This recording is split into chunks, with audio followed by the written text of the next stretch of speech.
बिस्मिल्लाहिर्रहमानिर्रहीम। अस्सलाम वालेकुम नाज़रीन, बड़ी ख़बर आपको कि यहाँ पर एक मिसाल जो है वो बड़ी फिट होती है कि हम तो डूबे हैं सनम, साथ तुम्हें भी ले डूबेंगे। अलीमा खान साहिबा की जो है वो 3 बार अदम पेशी के ऊपर उनकी जो है नाकाबिल ज़मानत वारंट गिरफ्तारी जो है वो जारी किए गए हैं इंसदाद दहशतगर्दी अदालत की जानिब से, और बाकायदा तौर पर ये कहा गया है कि गिरफ्तार करके इनको जो है वो पेश किया जाए अदालत के अंदर। 26 नवंबर का एहतजाज का ये मुकदमा था। जब 26 नवंबर आपको याद होगा कि बड़ा एक शोर शराबा भी हुआ अलीमा खान साहिबा और फिर उसमें बुशरा बीबी, अली अमीन गंडापुर जब जो कि उस वक्त वज़ीर आला के पी के थे, तो 26 नवंबर को जो है वो कुछ इस तरह का तसादुम देखने में आया। इस्लामाबाद की ये सूरत हाल थी जिसमें फिर बाद में मुकदमात भी हुए क्योंकि सूरत हाल बड़ी ख़राब हो गई थी। उसके बाद फिर एक बड़ा जाली प्रोपेगेंडा भी चलाया गया कि पता नहीं कौन कौन से मसाइल जो हैं वो देखने को मिल रहे हैं और कितनी लाशें गिर चुकी हैं। ये बड़ा एक प्रोपेगेंडा, झूठा प्रोपेगेंडा, जिसके अभी तक कोई वाज़ह सबूत हमें जो है वो नज़र नहीं आए, ना ही कोई सबूतों की बुनियाद पर, क्योंकि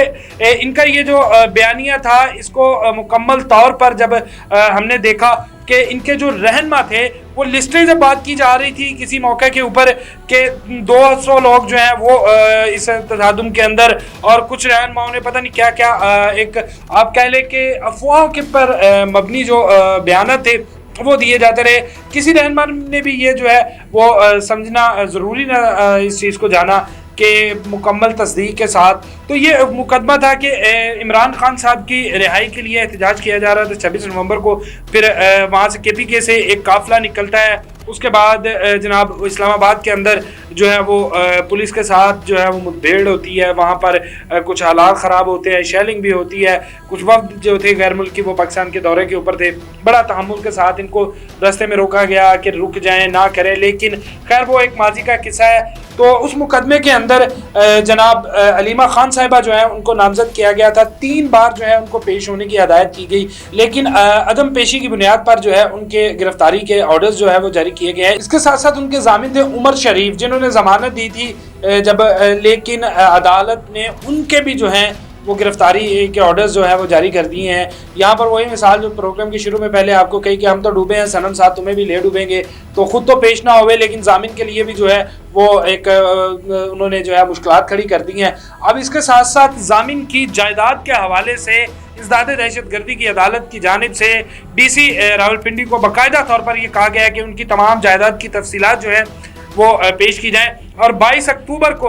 गिरफ्तार करके अलीमा खान साहिबा को जो है वो अदालत में पेश किया जाए। मुकदमात हैं, सामना करना चाहिए, सामना करते हैं, लेकिन इस तरह अगर हम कानून की बात करें कि आप इनको ना पेश होकर या इस तरह के फिर उसके बाद फिर अगर आपके चाहने वाले या आपके जो भी आप कह लें एक कारकुन हैं वो इस चीज़ को इश्तियाल अंगेज़ी दिलवाते हैं, तो इस तरह के हवाले से अलीमा खान साहिबा जो है वो पहले ही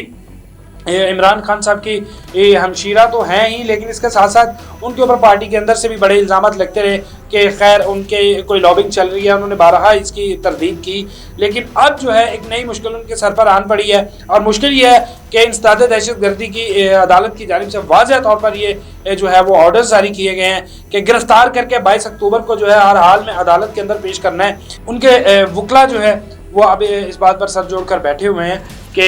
अगर अलीमा खान साहिबा को गिरफ्तार किया जाता है, इसके साथ साथ उनके ज़ामिन है उमर शरीफ साहब। उमर शरीफ जो कि एक आप कह लें PTI के और अलीमा खान साहिबा के बड़े क्लोज जिसे कहा जाता है वो माने जाते हैं, तो उन्होंने ज़मानत दी थी, लेकिन अदम पेशी की बुनियाद पर वो ज़मानत तो कैंसिल हुई। इसके साथ साथ इनकी जायदाद की भी तफसीलात जो है वो मांग ली गई हैं। साथ साथ ज़ामिन के जो वारंट जारी किए गए हैं कि उनको भी गिरफ्तार करके पेश किया जाए, तो ये एक मुश्किल है। पहले ही मुश्किलात थी खान साहब के हवाले से, जितनी भी इन्होंने जो है वो तहरीकें चलाई बुरी तरह नाकाम हुई। उसके बाद फिर बल्दियाती इलेक्शन और एक मज़ीद जो है अदालत में खुद पेश नहीं हुए, लेकिन एक बहाना बनाया जाएगा या इस सारे सिनेरियो को जो है वो जोड़ा जाएगा कि सियासी इंतकाम। तो जब अदालत मुकम्मल तौर पर आपको जो है वो ऑर्डर्स जारी कर रही है, पेश हों, मुकदमे का सामना करेंगे मुकदमात का, तो फिर ही कोई इसका हल निकलेगा। नहीं तो अगर आप इस तरह से जो है वो इल्तवा करते रहेंगे, इल्तवा का शिकार अपने मुकदमात को करते रहेंगे, तो ये आपके हक में बात नहीं जाएगी, बल्कि उल्टा ये आपके लिए जो है वो मुश्किलात का सबब बनेगी, जिस तरह एक मुश्किल आपके लिए अब खड़ी हो गई है। तो उसके साथ लेकिन वो कहते हैं ना कि सियासी चाल اس کے ساتھ ساتھ ایک چیز جوڑی جائے گی، اس کو فوری طور پہ جو ہے وہ سیاسی ہمدردیاں سمیٹی جائیں گی، ساتھ یہ کہا جائے گا کہ یہ جو ہے وہ سیاسی انتقام کے اوپر، حالانکہ عدالت کے حکم ہے اور عدالت کی بڑی رسپیکٹ کرتے تھے کسی دور میں پاکستان تحریک انصاف والے، لیکن کرتے تو خیر سب یہی ہے کہ اگر حکومت میں ہے یا فیصلہ ان کے حق میں آیا تو پھر وہی عدالت بہت اچھی، لیکن جیسے ہی فیصلہ جو ہے وہ اگر خلاف آئے تو اس کے بعد پھر وہ سیاسی انتقام جو ہے وہ ایک روایت چلتی آ رہی ہے کہ فوری طور پر فیصلوں کو متنازع بنا دینا، عدلیہ کے اوپر جو ہے انگلیاں اٹھانا، یہ خیر مناسب تو نہیں ہے، لیکن خیر